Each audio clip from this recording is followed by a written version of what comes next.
Corporate ಘಟಕದ ಅಧ್ಯಕ್ಷರು ಸ್ವಾಮಿ, ಮೈಸೂರು ಜಿಲ್ಲೆ ಗ್ರಾಮಾಂತರ, ಹಾಗೂ ನಮ್ಮ ಕಾರ್ಪೊರೇಟರ್ ಘಟಕದ ರವಿ ಸಂಘಟನೆ ಕಾರ್ಯದರ್ಶಿಯವರು ಅವರ ಮನೆ ಗೃಹ ಪ್ರವೇಶ ಇರುವುದರಿಂದ ತಾರೀಕು 29/10/2025 ಬುಧವಾರ ಬೆಳಗ್ಗೆ 5ರಿಂದ 6:06ವರೆಗೆ ಬ್ರಾಹ್ಮಿ ಲಡ್ಡುದಲ್ಲಿ ಇದೆ.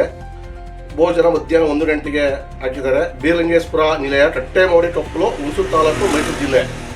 ತಾವುಗಳು ನಾವು ಏನೋ ಲೈವ್ ಮಾಡ್ತಾ ಇದೀವಿ ಅಂದ್ಬಿಟ್ಟು ಇದು ಮಾಡಬೇಡಿ. ನಮಗೆ ಬರೋ ಟೈಮ್ ಇಲ್ಲ ಅನ್ನೋ ಉದ್ದೇಶಕ್ಕೆ ನಮ್ಮ ರವಿಯವರು ನಮ್ಮ ಮನೆ ಹತ್ರ ಬಂದು ಅಧ್ಯಕ್ಷರ ಈ ಥರ ಆಗಿದೆ, ನಮಗೆ ಟೈಮ್ ಇಲ್ಲ ಅಂತ ಹೇಳಿದ್ದಾರೆ. ಅದರಿಂದ ಸ್ವಲ್ಪ ಇದನ್ನು ಎಲ್ಲ ಸೈನಿಕರಿಗೂ ಮತ್ತು ಪದಾಧಿಕಾರಿಗಳಿಗೆ ಸ್ವಲ್ಪ ಇದನ್ನು ತಿಳಿಸ್ಬೇಕು ಅಂತ ಹೇಳಿದ್ರು. ಅದಕ್ಕೆ ಮನೆ ಹತ್ರ ಬಂದರು, ಫ್ಯಾಮಿಲಿ ಬಂದಿದ್ದಾರೆ.